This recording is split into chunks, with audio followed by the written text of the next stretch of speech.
como falamos, viemos aí de uma conferência de 3 dias, 4 ministrações, onde experimentamos algo novo de Deus, onde experimentamos aquilo que a Bíblia fala de um vinho novo, né? Simbolicamente, onde fomos tomados e muitos daqueles que foram visitados pelo Espírito Santo nestes dias gostaram e querem mais, desejamos mais, queremos viver mais disso. Porém, quando nós recebemos, vivemos um tempo de avivamento, quando nós vivemos um tempo de sobrenatural, sem ter a compreensão da verdade na palavra de Deus, corre um risco muito grande de nós começarmos a viver heresias, de nós começarmos a viver e fazer meninices.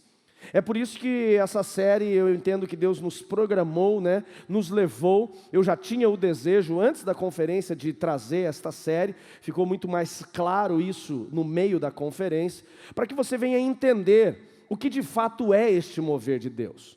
Porque nós encontramos, Rafael, algumas teologias, vamos dizer assim, dentro do avivamento. Então nós encontramos uma teologia que ela diz que o Espírito Santo ele cessou de mover. É uma teologia que diz que o Espírito Santo ele deixou de mover, ele cessou o seu fluir, os dons espirituais cessaram quando o último apóstolo morreu. Dos 12, que caminharam com Jesus, porque depois Matias ele foi levantado no lugar de Judas. Quando o último apóstolo morreu, quando Paulo, que mesmo não tendo caminhado com Jesus, ele é considerado apóstolo, quando ele morreu, ali a igreja ela deixou de fluir nos dons, ela deixou de manifestar este sobrenatural que nós vemos no livro de Atos. E é uma grande mentira, essa não é uma verdade, porque os dons a Bíblia diz que foram liberados a todos aqueles que crerem, amém, queridos? E não foram só os apóstolos que receberam, os dons foram liberados para a igreja. Quem é a igreja? Não eram apenas os apóstolos ou a igreja primitiva que foram considerados igreja.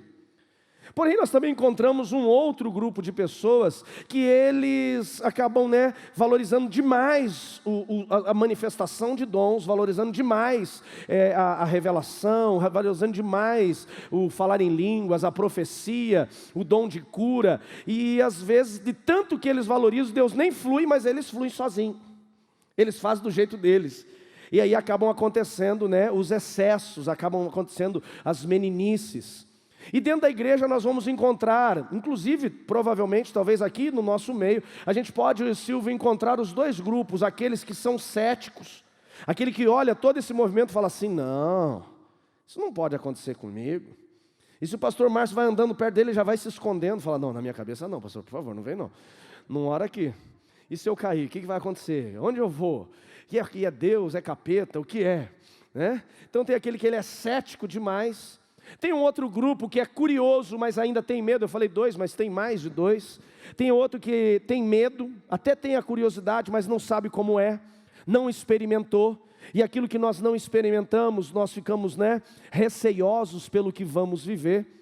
Eu lembro que quando ainda jovem eu buscava esse mover do Espírito Santo, que a gente chamava do batismo com o Espírito Santo, porém é muito mais do que apenas o batismo, começa pelo batismo. Eu lembro que os amigos que recebiam ficavam perguntando, e aí, como é que foi? Como é que era? Quando você fala, o que passa pela tua cabeça? E tinha uns amigos assim que eles floreavam demais. Rapaz, quando eu comecei a ver um anjo, um negócio assim, uma luz brilhou, a minha mente, era tudo mentira. Tem coisa que não é tudo isso assim. Eu lembro que as primeiras vezes que eu comecei a procurar, buscar, eu deveria ter uns 18 anos de idade. Eu lembro que fui no encontro de jovens, e andávamos sempre em 3, éramos 4, mas 3 mais juntos, eu, meu irmão e um amigo chamado Rubens. E eu lembro que nós fomos numa igreja, lá no Capão da Embuia, se eu não me engano.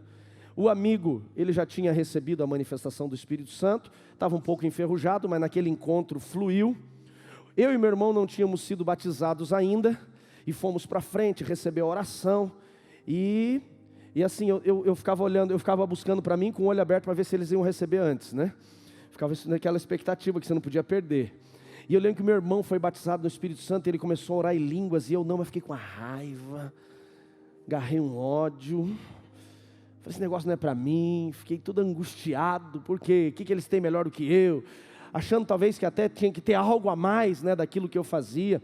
E aí eu lembro que saímos daquele encontro e entramos no carro, e eu falei para meu irmão, como é que é? Ele falou, é maravilhoso. Você não recebeu? Eu falei, não. Está em pecado, hein? Falei, miserável. E tinha aquele misticismo até por trás de tudo isso. Então eu quero quebrar esse misticismo. No meu caso eu tinha receio de como poderia acontecer, porque não sabia o que era. E é muito mais simples do que você pode entender. Porque se você já recebeu Jesus como Salvador, você já crê? Se você já crê, diz amém. Se você já crê, o teu espírito já está preparado para receber esse derramar dele sobre a sua vida, amém, queridos? Muitas vezes nós não recebemos, não fluímos, não é que ele não quer, é nós que estamos travando, nós que estamos parando, nós que somos muitas vezes incrédulos, nós que muitas vezes travamos, né? Nós que somos mais frios a esse processo. Então hoje o meu objetivo é fazer você compreender um pouco mais o que é o mover do Espírito Santo. E depois nós encontramos aquele terceiro grupo, que é aquele terceiro grupo que se derrama mesmo e vai embora, e ele, né, fominha toda a oportunidade que ele tem, ele quer mesmo fluir em Deus, e cada gotinha ele quer, eu quero beber tudo mesmo, é aquele que literalmente, né, biblicamente falando, ele se embriaga do que o Espírito Santo tem para a sua vida. Bom, quando nós começamos a falar do mover do Espírito Santo, o que nós precisamos entender? A maior obra de Jesus, ou a maior obra que Jesus fez na cruz do Calvário pelas nossas vidas, depois da salvação, foi o derramar do Espírito Santo. Então a partir do momento em que Jesus ele se entregou a morrer na cruz do Calvário por mim e por você, você crê que ele morreu por você e te salvou? Amém? Ele trouxe, ele liberou para nós, Ricardo, salvação. Ele nos permitiu acessar o Santo dos Santos, amém, queridos? Teve uma pessoa que antes da conferência, ela teve um sonho, e neste sonho, ela estava subindo uma escada, eu vou dizer talvez algo não exatamente como era, e ela, não sei se ouviu uma voz, ou ela viu algo acontecer, quando ela chegou no templo, o véu, acho que ela ouviu uma voz, e essa voz dizia assim, o véu se rasgou, e era para a conferência. O véu no Velho Testamento, ele era uma camada de tecido muito grossa, Fábio, que protegia o Santo dos Santos, o lugar onde ninguém podia entrar, onde ali deveria estar a arca, já lá no tempo de Jesus não estava mais, mas ali era o lugar do Santo dos Santos, era o lugar da presença excelsa, excelentíssima de Deus, e se uma pessoa entrasse ali sem estar santificada, ele poderia morrer. Então, quando Jesus ele morreu na cruz do Calvário, o véu se rasgou, amém, queridos? E nós tivemos o acesso a essa glória de Deus, a essa presença de Deus. Então, Jesus morre para nos trazer salvação. E a segunda obra que nós encontramos na cruz de Cristo, na morte de Cristo, na ressurreição de Cristo, é a manifestação do derramar do Espírito Santo. O derramar do Espírito Santo é uma promessa que o próprio Deus entregou lá no livro de Joel. Abra a sua Bíblia comigo. Livro de Joel, capítulo 2, verso 28. Durante essas semanas nós vamos ler muito Joel 2, 28.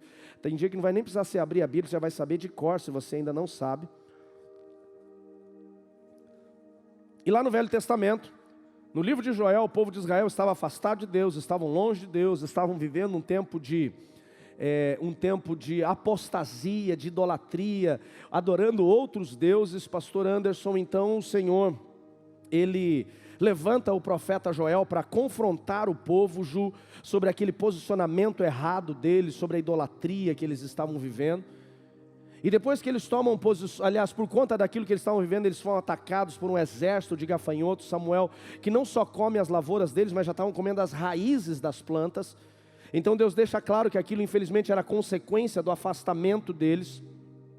E depois que aquele povo se arrepende, Deus dá uma promessa, não para o tempo deles, mas para o povo.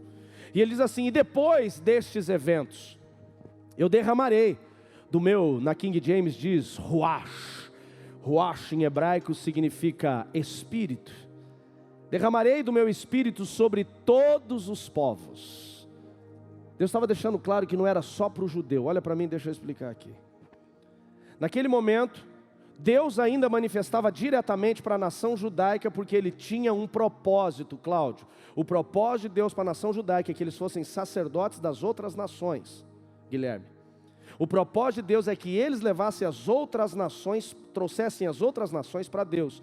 Mas como eles estavam tão longe, tão afastados, Sidney, Deus entendendo que eles já não queriam se voltar mais, Daniel. Então Deus diz assim: depois disso, depois de ver tudo o que vocês estão fazendo, depois de viver todas essas consequências, depois de entender o coração de vocês, depois de compreender as escolhas de vocês, ele diz assim, ó: eu derramarei do meu espírito, mas não vai ser só sobre vocês. Ele diz: derramarei do meu espírito sobre todos.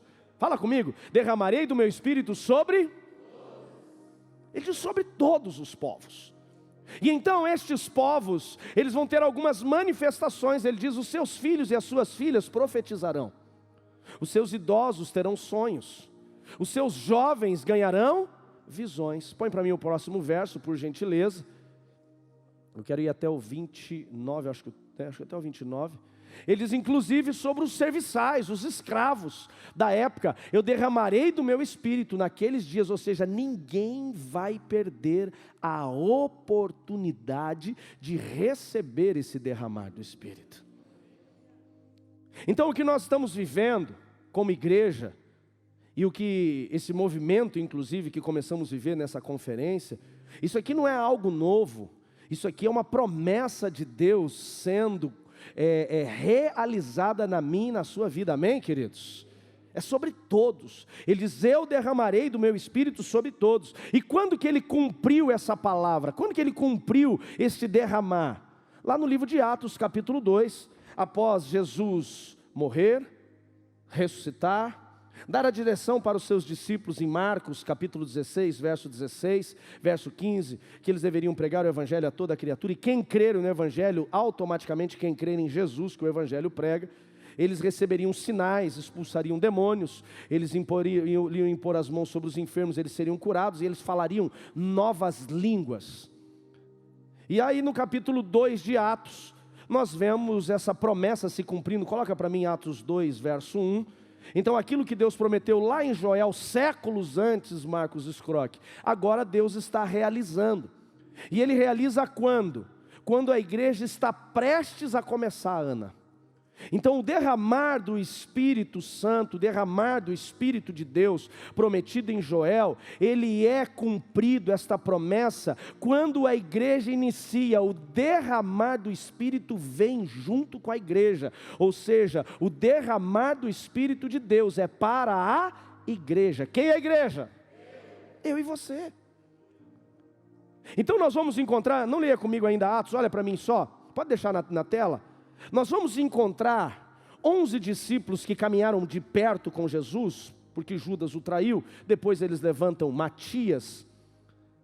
Nós encontramos 11 discípulos antes de Atos 2, e encontramos 11 discípulos depois de Atos 2. Só que aqui em Atos 2 uma chave vira. Preste atenção, eles andaram com Jesus, eles comeram com Jesus, eles dormiam próximo de Jesus, eles viram Jesus fazendo milagres, eles até operaram alguns milagres quando foram enviados, de 2 a 2 em algumas cidades, mas a chave ainda não tinha sido virada, a igreja não tinha começado. Em Atos 1, nós encontramos esse grupo de discípulos e mais algumas pessoas chegadas. Eles estavam reunidos, segundo o que Jesus disse, para que eles se reunissem e esperassem até que do céu viesse poder. Atos capítulo 1, verso 12 em diante. E eles ficam reunidos, mas ali era apenas um grupo de homens que ainda tinha medo de ser preso por Roma, que ainda tinha um certo receio da perseguição dos fariseus. Quem está me entendendo? Diga amém. Não existia igreja ali ainda. Era apenas um grupo de homens que eram chamados de seguidores do Jesus o Nazareno. Mas em Atos capítulo 2, algo acontece sobre a vida deles. No verso 1 diz assim, pode já colocar a sequência direto aí para a gente não perder. Ao completar-se o dia de Pentecostes, estavam todos reunidos em um só lugar. Diga comigo, unidade. De repente veio do céu um barulho semelhante a um vento soprando muito forte. E este som tomou conta de toda a casa onde eles estavam sentados. Então eles estavam reunidos, provavelmente orando, provavelmente tendo um tempo ali de comunhão, e de repente vem um barulho, um estrondo, como se fosse um terremoto, algo diferente, que chamou a atenção deles. Então talvez se eles estivessem orando de olhos fechados, os olhos se abriram, porque o texto diz assim, então todos viram distribuídos entre eles, línguas de fogo, chamas de fogo. Só que quando a Bíblia fala de línguas de fogo, a impressão que eu tenho é que para ser língua, essa chama não é como normalmente nós estamos vendo. A chama ela precisa de uma base, né? Então a grande maioria de nós só enxergou o fogo quando veio de uma fogueira ou quando veio de um fogão. Não é verdade ou não é? Então ela vem do chão. Ele diz, eles vinham como línguas de fogo, por quê? Porque essas línguas de fogo, essas chamas vinham do alto. E aquilo chamou a atenção deles porque era diferente. E o texto continua, ele ouviu línguas de fogo e pousou cada uma sobre eles. Então aquelas línguas, aquelas chamas que estavam no alto da casa, é algo espiritual, que eu não consigo te explicar exatamente como é. Eles literalmente estavam enxergando e essas línguas vinham, Fábio, e repousaram sobre cada um dos 12 com Matias e aqueles que estavam próximos ali. E aí algo aconteceu, verso 4, diz assim, e então todas as pessoas ali reunidas ficaram de quem? Então para a gente sair do 7º dia e entrar no 8º, ficaram reunidos, eles ficaram cheios de quem? Ficaram cheios do Espírito Santo. O que Joel capítulo 2, verso 28 trouxe como promessa, eu derramarei do meu Espírito, em Atos 2 aconteceu. E quando eles foram cheios do Espírito Santo, é fundamental entender isso, porque esse é o primeiro passo para você poder ser ativado, para você poder participar deste derramar do Espírito Santo. Algo sobrenatural, Paulo, começa a acontecer. Que quando o Espírito é derramado sobre eles, assim como eles estavam esperando, eles são cheios do Espírito Santo, eles começaram a falar em outras línguas. Na linguagem do crentez, do evangeliquez, eles começaram a falar em línguas estranhas. A oração em línguas, aquilo que muitas vezes uma pessoa que chega na igreja, ela não entende, mas é exatamente isso que começa a acontecer naquele momento. De acordo com o poder do Espírito, lhes concedia que eles falassem. Então eles só começaram a falar porque foram cheios, e quem manifestou isso foi o poder do Espírito Santo. Agora a pergunta é, qual é o propósito de eu ser cheio do Espírito Santo? Então aquele dia eles foram tomados pelo Espírito Santo. E qual que é o propósito de eu vir à frente num culto de avivamento, pastor Eric? Qual que é o propósito de eu passar por um encontro com Deus e passar lá pelo imergir no Espírito Santo? Qual que é o propósito de eu receber a manifestação do dom de línguas? Qual que é o propósito de eu tremer, de eu chacoalhar, de eu cair? Tem gente que acha que ele vai receber isso só por uma vez. Ok, recebi, não preciso mais, posso mudar, posso frequentar outro culto, não preciso mais frequentar essas reuniões. Qual é o objetivo? O primeiro, o mais simples de todos, Alan, é que quando você recebe esse mover de Deus, você quer mais. Quando você recebe essa manifestação do Espírito Santo, é igual quando você se apaixonou pela primeira vez com aquela pessoa que você amou. Você lembra quando você se apaixonou? Você lembra como é que era? Você não ficava longe dela ou dele? É verdade ou não é? Quem aqui, quando se apaixonou loucamente? Gente, vocês são muito frios. Que isso? Eu esperando a pastora Nelise levantar as duas mãos, falando assim. Fala assim, não posso mentir, né? Eu me apaixonei loucamente, ela levou uns 6 meses. Tive que literalmente conquistar. Ela usava um perfume chamado Poeme, eu lembro até hoje, que eu deixava ela na frente da casa dela e nem tinha rolado a bitoca ainda. Ela, jogo duro, meu irmão, jogo duro. E aí eu falava para ela assim, você faz uma coisa para mim? Ela falou o quê? Eu falei, passa um pouco do teu perfume para eu dormir sentindo o seu cheiro.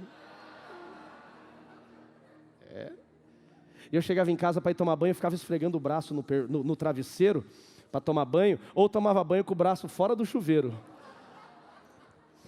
Ei, perfume maravilhoso. Está na hora de comprar de novo, né, amor? Fala assim, só você me dá.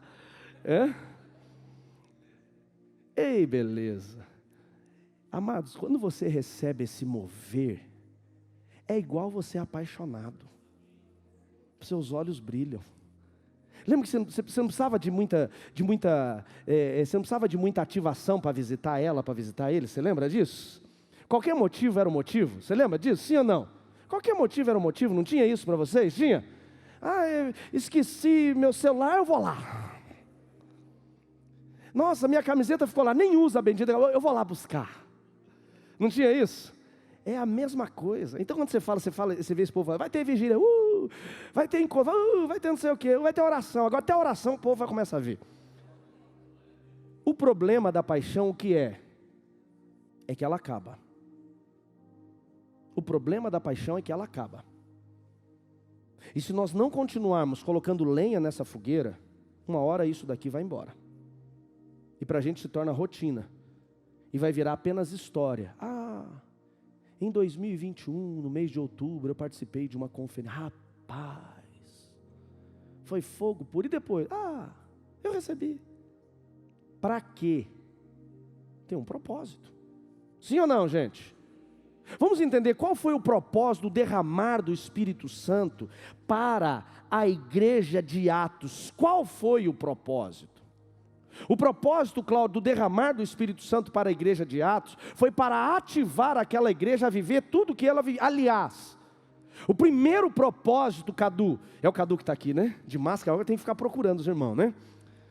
O primeiro propósito do derramar do Espírito Santo sobre aqueles homens, na verdade, foi para que ali viesse nascer a igreja.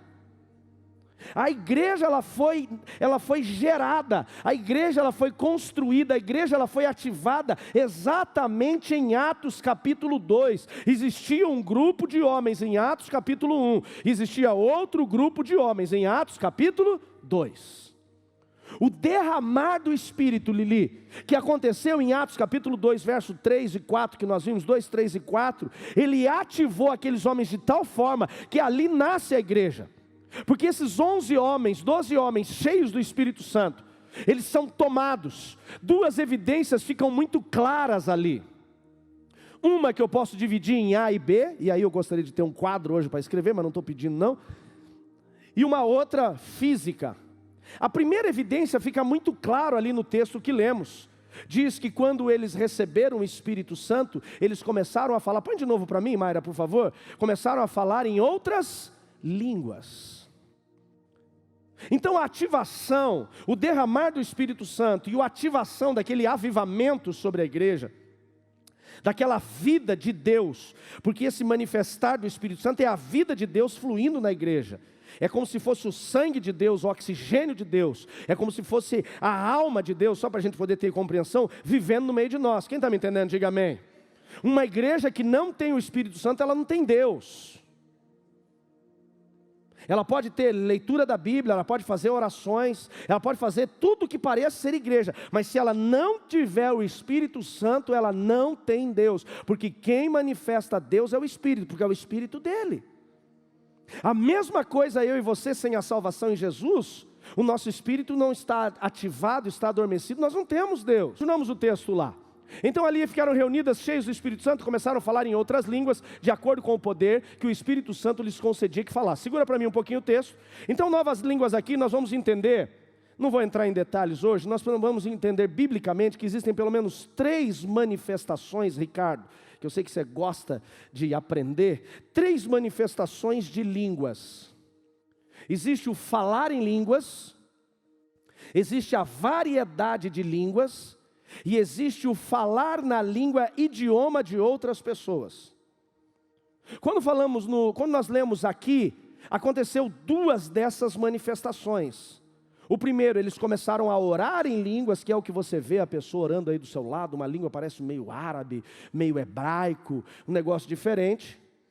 E depois que eles receberam o falar em línguas, eles recebem uma segunda manifestação, que é falar no idioma das pessoas que moravam naquela cidade, mesmo eles não conhecessem. É como se nós fôssemos tomados aqui pelo Espírito Santo, e morássemos numa região, onde existem várias colônias de outros povos, e saíssemos na rua, sem saber falar francês, encontrasse um francês e começasse a conversar com ele na língua dele.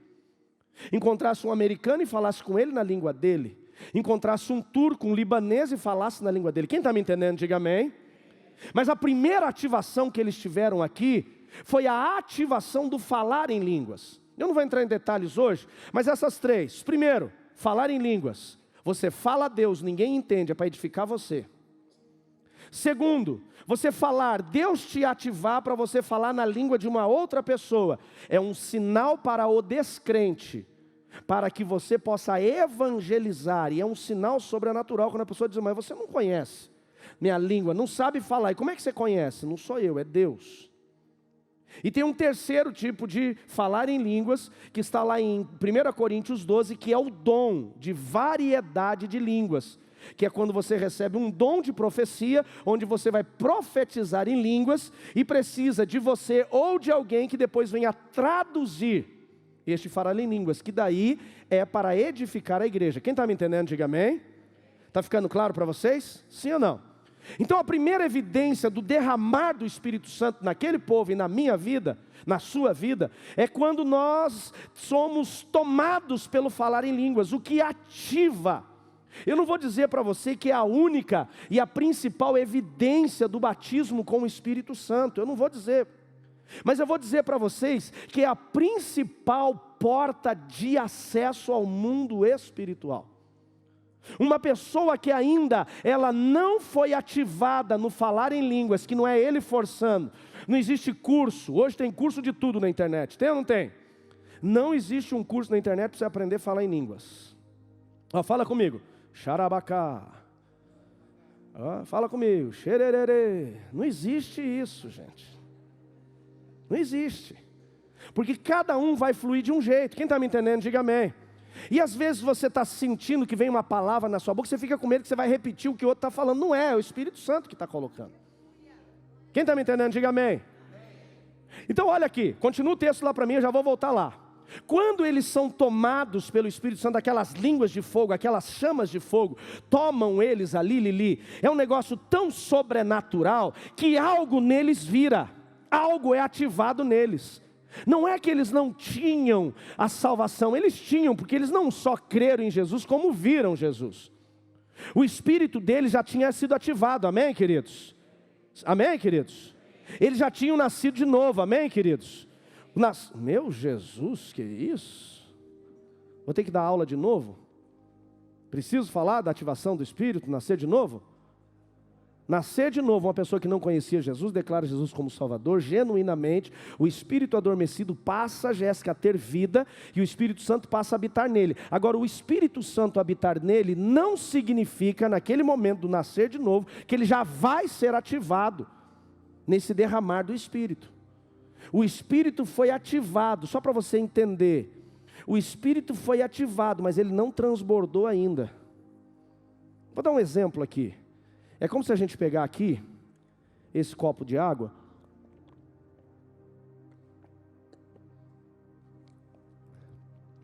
e é forçado, porque eu quero esvaziar ele.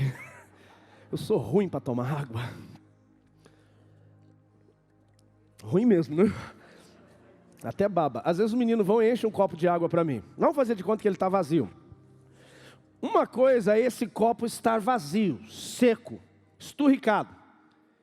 E aí, a pessoa é esse copo vazio. Quando ela aceita Jesus, este copo é colocado debaixo de uma torneira.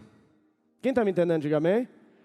Ali, o Espírito Santo cai nele, molha o copo. Mas para que ele seja transbordado, o que tem que fazer? Ele tem que continuar debaixo da torneira. E o Espírito tem que começar a continuar sendo derramado. Esse é o processo da conversão. Tem pessoas que elas aceitam Jesus e já são ativadas, né, desse derramar do Espírito Santo instantaneamente, às vezes até numa conferência como essa, num culto, né, mais avivado, ou às vezes ela demora um tempo. Pastor, por que eu sou crente há 2, 3, 4, 5 anos e eu ainda não recebi esse derramar? Porque você está ali indo e voltando. Indo e voltando. Quem está me entendendo? E aí não encheu ainda. É a torneira que desligou? Não. É você que saiu. Quando você tem a plenitude do derramar do Espírito Santo, se derramou, aí você encheu, aí transbordou. Então o orar em línguas aqui, o falar em línguas nesse texto, para aquele povo e para mim e para você, ele é a ativação, uma virada de chave de algo sobrenatural. Todos conseguem me acompanhar onde eu estou? Sim, acompanha com os seus olhos, por favor. Não vou pegar ninguém aqui não, é só para poder fazer. Estão me vendo aqui? Estão me vendo aqui? Ih, desânimo é esse, gente? Que isso? O Will até perguntou, pastor, você está bem? Eu falei, eu até cansado pra caramba, né? Talvez você também esteja cansado, mas revigora aí. Está me vendo aqui? Agora sim. Entenda uma coisa. Quando aqueles homens, eles oraram em línguas, antes de orar em línguas, o que eles estavam? Eles estavam do lado de fora do mundo espiritual. Eles estavam aqui fora, vocês me ouvem mesmo aqui fora? Eles não tinham acessado ainda o mundo espiritual. Eles ouviam falar do mundo espiritual. Está me enxergando aqui? Eu vou embora, não, estou brincando, eu vou ficar aqui. Eles ouviam, eles tinham a promessa do derramar do Espírito Santo, eles tinham a promessa da manifestação sobrenatural de Deus. Jesus falou que eles iam impor as mãos sobre os endemoniados, seriam libertos. Jesus falou que eles iam impor as mãos sobre os doentes, estão me ouvindo aí? E eles seriam curados. Se eles tocassem algo mortífero não aconteceria, mas era apenas promessa. Diga comigo, promessa. Diga bem alto, promessa.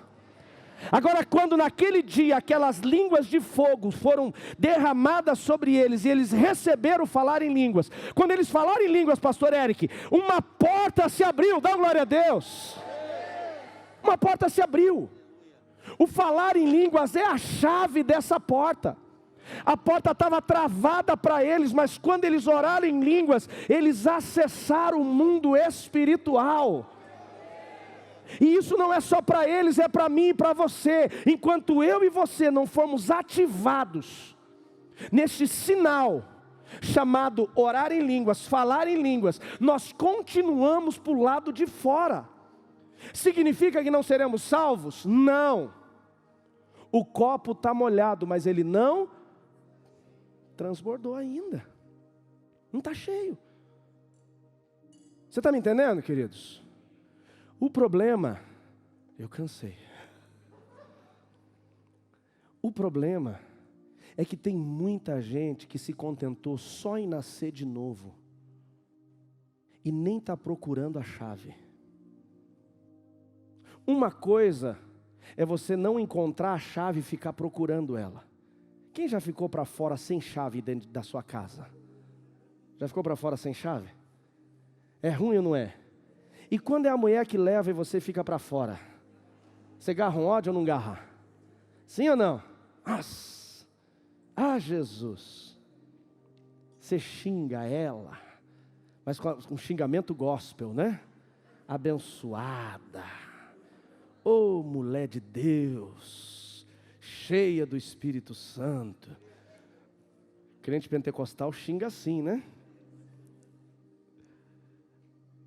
Tem muita gente que perdeu a chave, ou não encontrou a chave e está procurando. Eu creio que tem muito nessa igreja aqui, amém, queridos? Agora tem gente que está sem chave e não está nem preocupado. Vai ser salvo? Vai, mas não vai acessar o sobrenatural. Pula para mim o verso 5, por favor. Ora, estavam morando eles em Jerusalém. Então judeus tementes a Deus vinham de todas as partes do mundo. Pula lá para mim. Ao ouvirem aquele estrondo, ajuntou-se um grande número de pessoas e ficaram maravilhados, pois cada um ouvia falar em sua própria língua. Então aqui é uma evidência dividida em duas partes.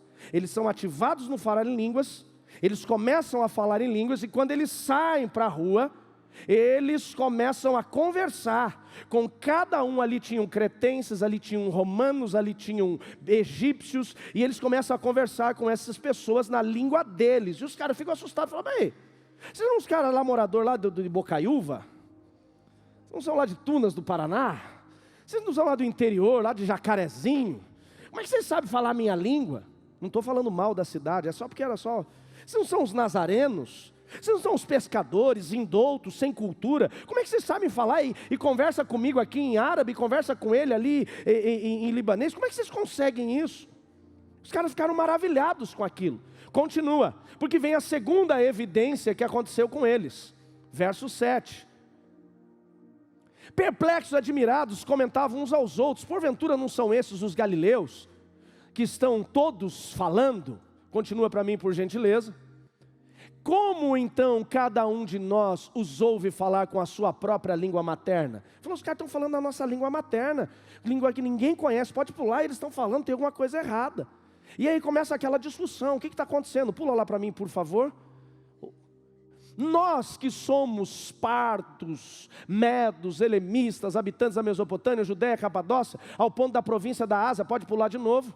Ou sistema devagar esse sistema, né? Frígia, Panfilha, Egito e partes da Líbia, próximos a Cirene, romanos que estão morando aqui, tanto judeus como convertidos ao judaísmo, estamos ouvindo a nossa própria língua, pode pular. Então vem a segunda, cretenses, árabes, e todos ouvimos a discursar sobre grandes realizações de Deus na nossa própria língua. Opa, parou aqui.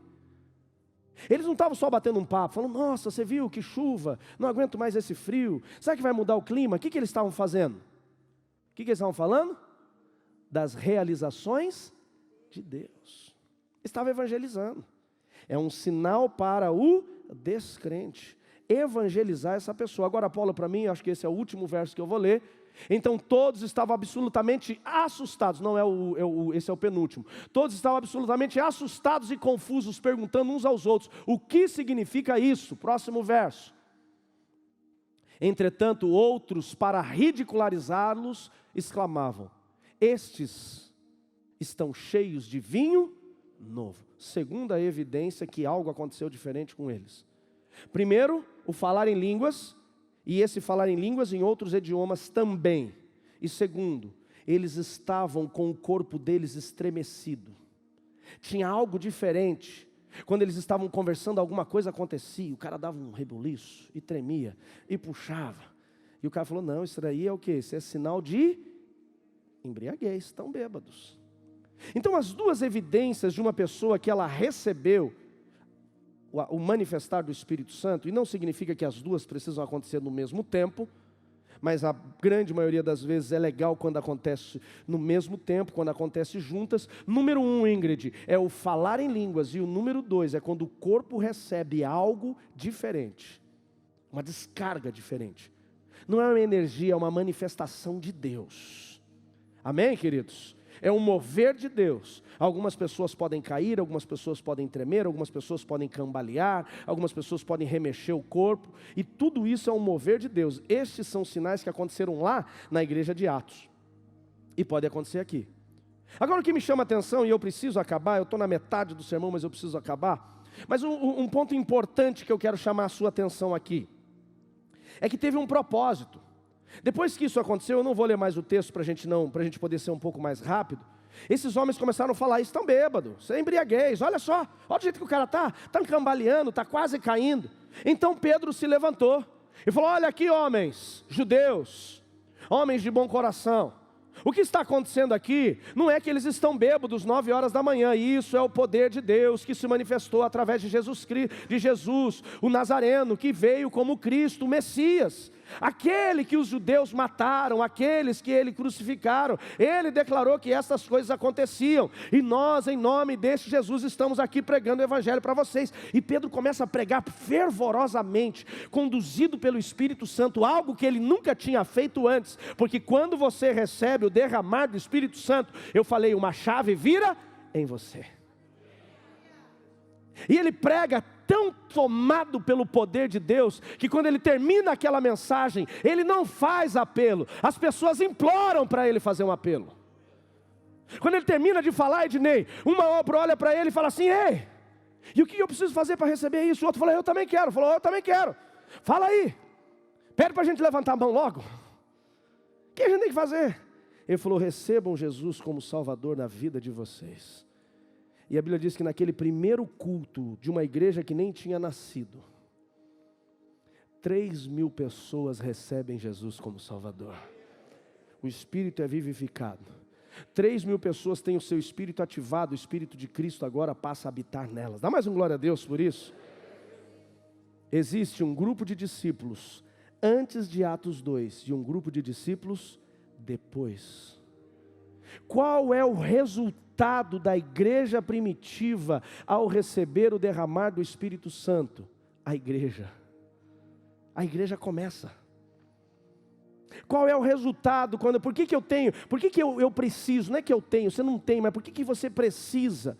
Por que todo cristão ele deveria, Stephanie, desejar passar pelo processo da manifestação do Espírito Santo? Por que todos nós deveremos desejar viver esse derramar do Espírito Santo em nós, viver essa manifestação, esse fluir do Espírito Santo em nós? Porque quando você recebe algo aqui como recebemos nesses dias, não é porque Deus quer brincar com você de ciranda, cirandinha, é porque Ele está ativando você para viver algo sobrenatural.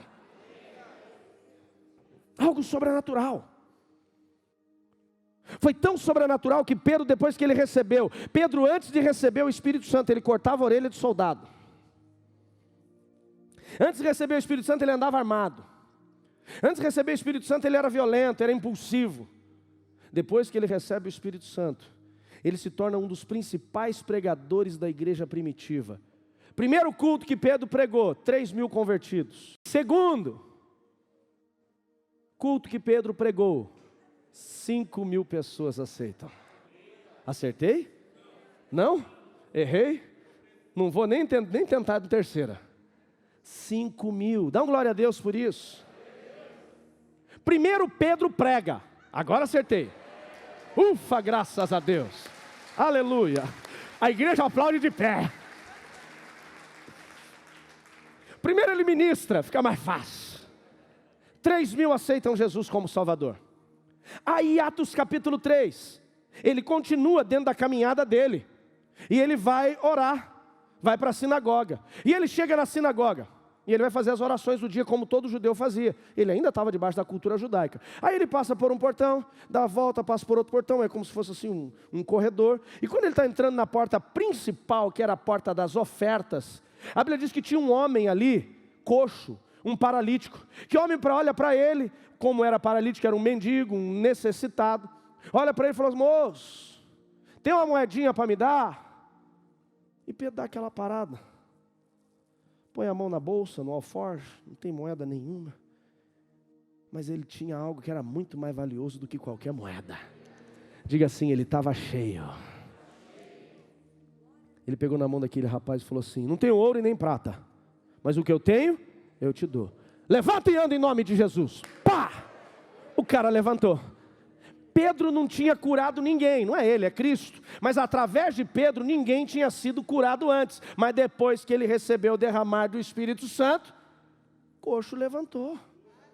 E aí, meu irmão, o negócio explodiu. Mas tudo por quê? Porque ele acessou a porta do mundo espiritual.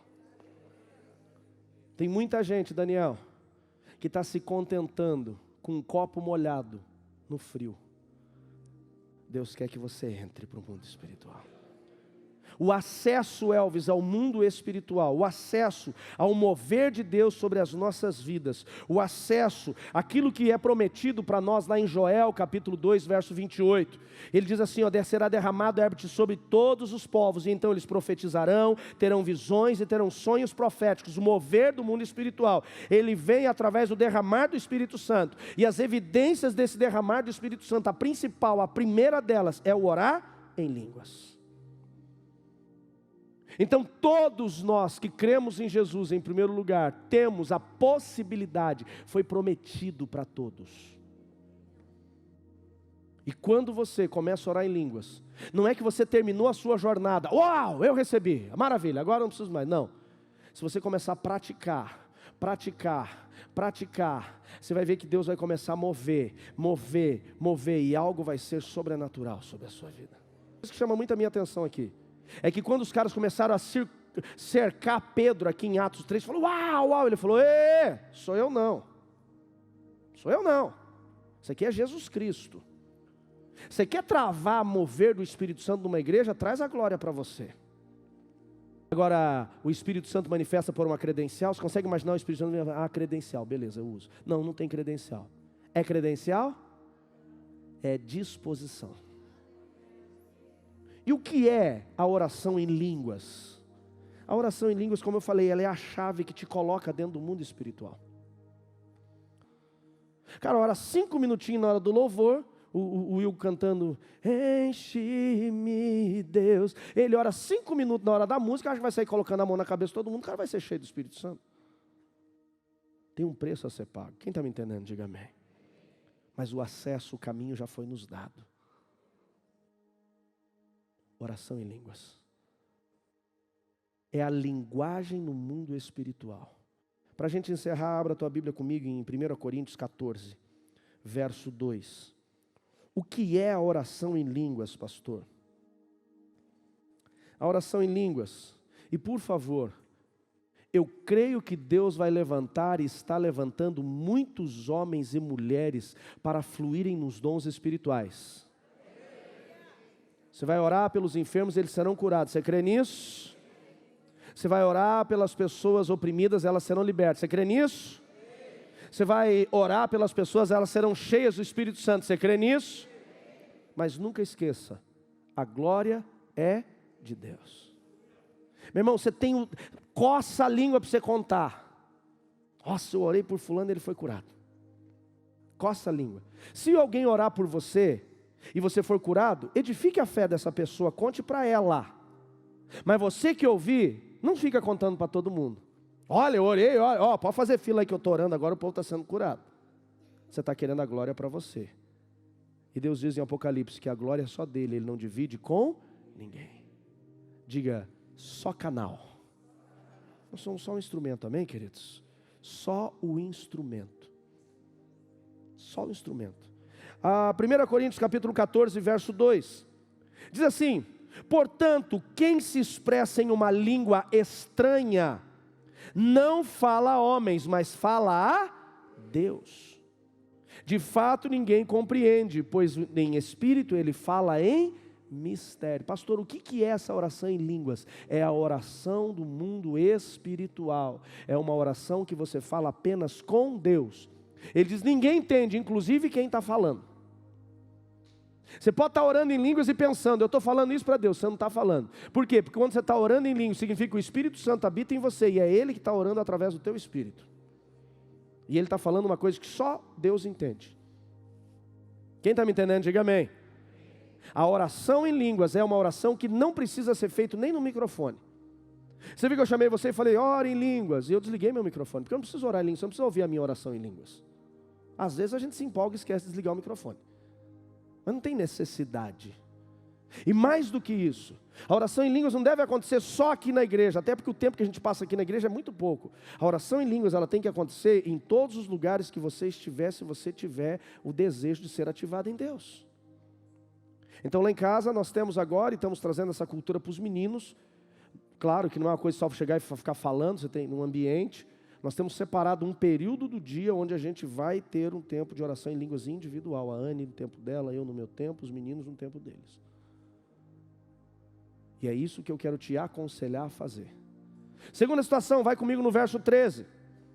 Verso 4, perdão, do capítulo 14, verso 4. Quem fala em uma determinada língua, ou quem fala em línguas, na verdade, ele edifica a si mesmo. Qual é o propósito, Lucas, de você orar em línguas? Essa linguagem de oração onde só o céu entende. Edificação. A palavra edificação significa o que, Ju? Construção. Quanto mais eu oro em línguas, mais, Ricardo, eu vou sendo construído espiritualmente. Por que às vezes demora um tempo para o cara começar a fluir, Keyson? Porque você não vai construir uma casa e terminar ela em 2 dias.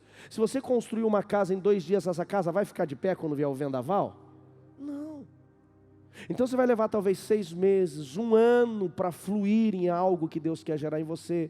Você pregar e a palavra começar a ser entendida. Você pregar e Deus começar a fluir através de você. Você orar e os doentes começarem a ser curados. Você ministrar e as pessoas serem cheias do Espírito Santo. Por quê? Porque você está sendo edificado. Até porque quando você começa a orar em línguas, antes de você curar os outros, Deus tem que curar você.